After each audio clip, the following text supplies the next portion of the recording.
नमस्कार, आपका हार्दिक स्वागत और अभिनंदन है। मित्रों, आज हम बात करने वाले हैं जो जन्म कुंडली में जो त्रिकोण स्थान होता है, क्या वो इतना महत्वपूर्ण, उसको क्यों समझा जाता है, क्या वो वास्तव में इतना महत्वपूर्ण है, अथवा अन्य त्रिकोण भी क्या कुंडली में उपस्थित होते हैं। जैसे त्रिकोण स्थान, प्रथम स्थान को, पंचम स्थान को और नवम स्थान को त्रिकोण कहा जाता है, तो क्या उसके अतिरिक्त भी अन्य त्रिकोण स्थान होते हैं जन्म कुंडली में, और क्या उनका भी अपने आप में एक महत्व है क्या? तो इसका कहीं पर शास्त्र में उल्लेख प्राप्त होता है अथवा नहीं, इन सब के विषय में आज हम जानने का प्रयास करेंगे। तो आइए शुरू करते हैं कि क्या वास्तव में जन्म कुंडली में जो हमारा त्रिकोण स्थान होता है, वह त्रिकोण स्थान महत्वपूर्ण क्यों होता है और उसका हमारे जीवन पर क्या प्रभाव पड़ता है। यदि कोई शुभ ग्रह हो या अशुभ ग्रह हो तो वह किस प्रकार से हमें प्रभावित करता है, अथवा शास्त्र में उसकी कहाँ पर चर्चा प्राप्त होती है। तो इन सब के विषय में आज हम चर्चा करते हैं। तो सर्वप्रथम हम आपको सूचित कर दें मित्रों कि जो जन्म कुंडली में जो त्रिकोण स्थान होता है वह होता है प्रथम भाव, पंचम भाव और नवम भाव। इन तीनों भावों को मिला करके एक त्रिकोण जैसा बनता है, इसलिए इसको हम बोलते हैं त्रिकोण।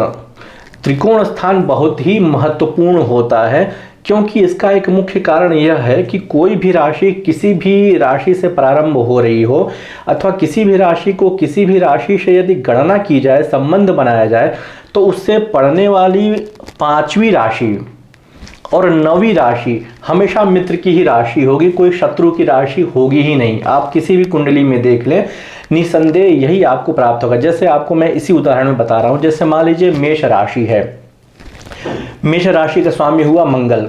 पंचम में कौन सी राशि आई? सिंह राशि। सिंह राशि का स्वामी कौन बना? सूर्य। मंगल का सूर्य क्या है? मित्र है।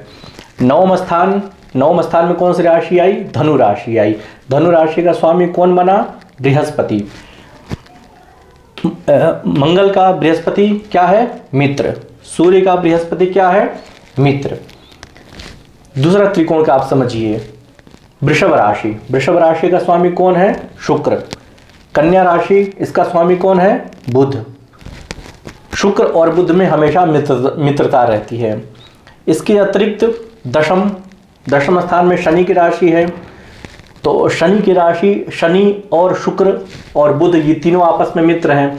तो इसी तरह जितने भी आपस में आप त्रिकोण देखेंगे ना, किसी भी राशियों से त्रिकोण आप देखेंगे, पांचवी राशि, उससे नौवीं राशि और उससे पहली राशि, तो वो हमेशा मित्र की ही राशि होगी। ये शाश्वत सिद्धांत है, इसीलिए त्रिकोण भाव को हमेशा महत्वपूर्ण समझा गया है।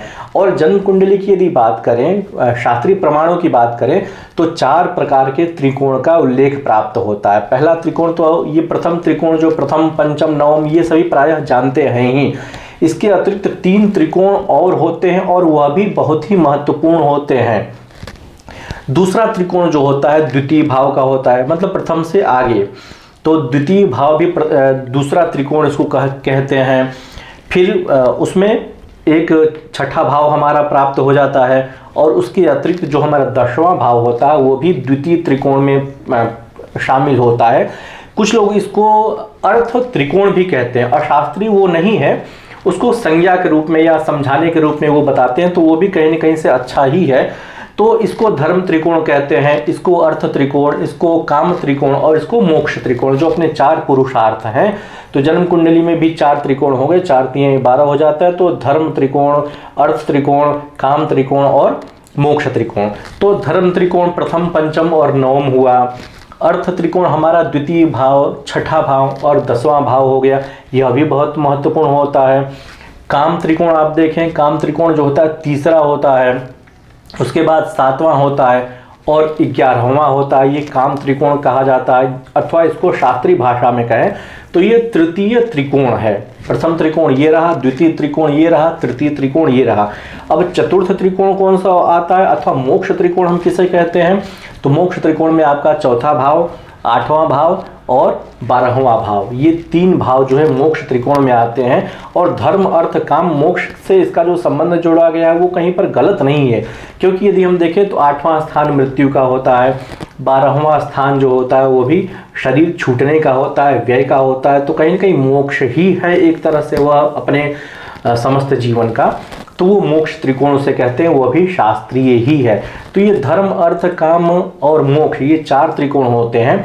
अब इसका प्रमाण कहाँ पर प्राप्त होता है, तो जब आप बृहद जातक नामक पुस्तक पढ़ेंगे जो वराह मिहिर द्वारा रचित है, आप यह देख सकते हैं।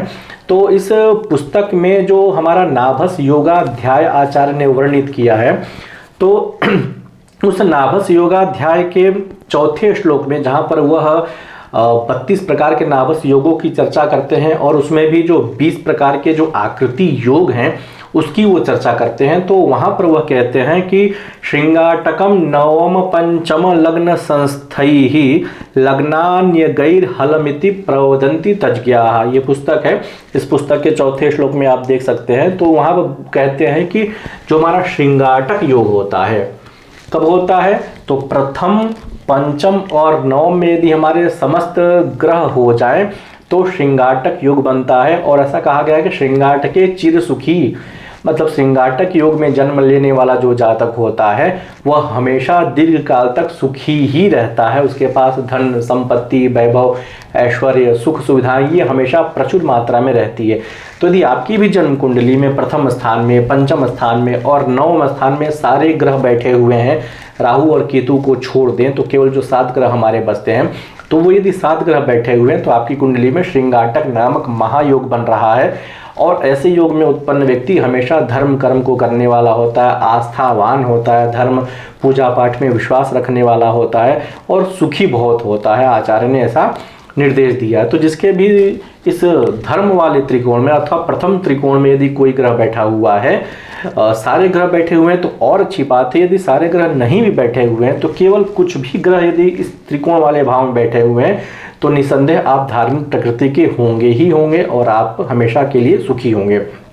इसके अतिरिक्त बता रहे हैं कि इसके अतिरिक्त जो अन्य त्रिकोण भाव हैं, अर्थ का त्रिकोण, काम का त्रिकोण और मोक्ष का त्रिकोण, तो ये इन त्रिकोणों में भी गए हुए ग्रह जो हैं शुभ फल देते हैं और हल नामक योग बनाते हैं।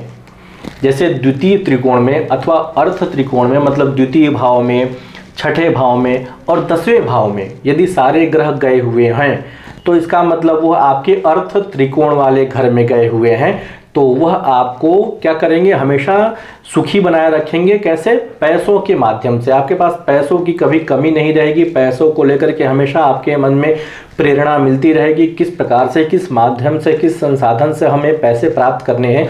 ये सारी चीज़ें द्वितीय स्थान में, छठे स्थान में और 10वें स्थान में गया हुआ जो ग्रह होता है वो उत्पन्न करता है और उससे जो राजयोग बनता है उस राजयोग की श्रेणी होती है हल, उसे कहते हैं। तो हल में ऐसा बताया गया है कि ऐसा व्यक्ति कृषि कर्म में, एग्रीकल्चर में और प्राकृतिक संसाधनों में उसकी रुचि बहुत होती है, तो वह उससे अत्यधिक धन की प्राप्ति भी करता है।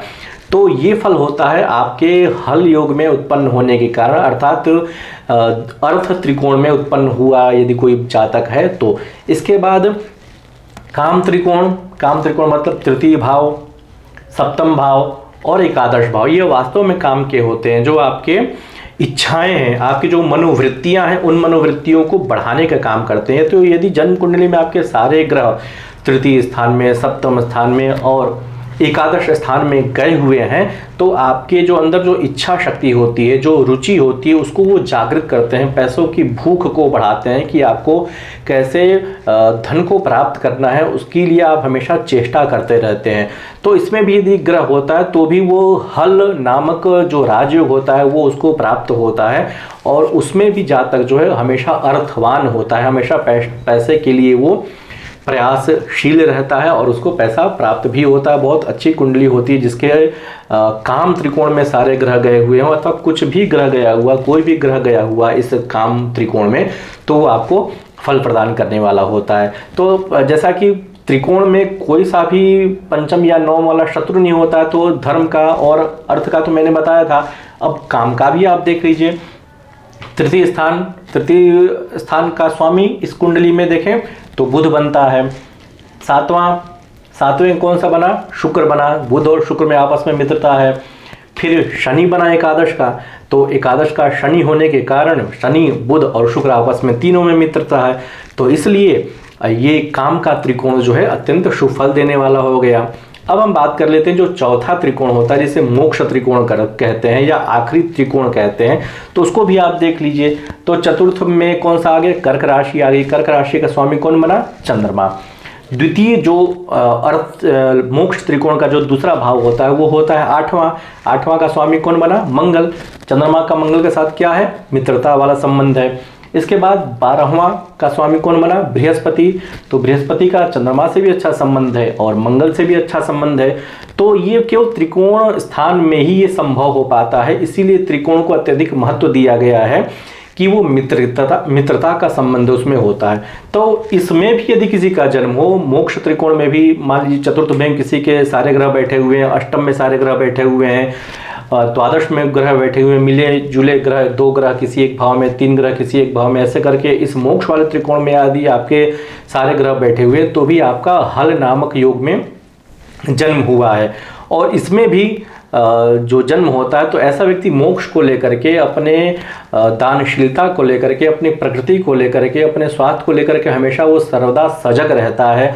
उपकार करने की भावना ऐसे लोगों में बहुत ज़्यादा होती है। सामाजिक पद प्रतिष्ठा ऐसे लोग की बहुत प्राप्त होती है। ऐसे लोग समाज से, सोशल वर्क से बहुत ज़्यादा जुड़े रहते हैं और उनको इस संसार से बहुत ज़्यादा कुछ लेना देना नहीं रहता है। वो हमेशा अपने पारिमार्थिक चिंतन में हमेशा लगे रहते हैं। तो ये मोक्ष का जो त्रिकोण है वो भी बहुत ही अच्छा माना जाता है। और ऐसे लोग एक तरह से आप समझे तो समाज के लिए ही निर्मित होते हैं। वो हमेशा समाज को कुछ ना कुछ देते ही रहते हैं, उनसे कुछ वो लेते नहीं, हमेशा देने की ही भावना उन लोगों में रहती है जिसके भी मोक्ष वाले त्रिकोण में यदि बहुत सारे ग्रह गए हुए हैं। तो आपको ये वीडियो कैसा लगा, इस त्रिकोण के विषय में अपने विचार, अपने प्रश्न कमेंट बॉक्स के माध्यम से जरूर सूचित कीजिएगा। और यदि आप भी चाहते हैं कि किसी नए विषय को लेकर के वीडियो में बनाऊं तो आप कृपया कमेंट बॉक्स में जरूर बताएं कि कौन से विषय पर आप चाहते हैं कि मैं शास्त्रीय रूप से उस पर वीडियो बनाऊं। नमस्कार।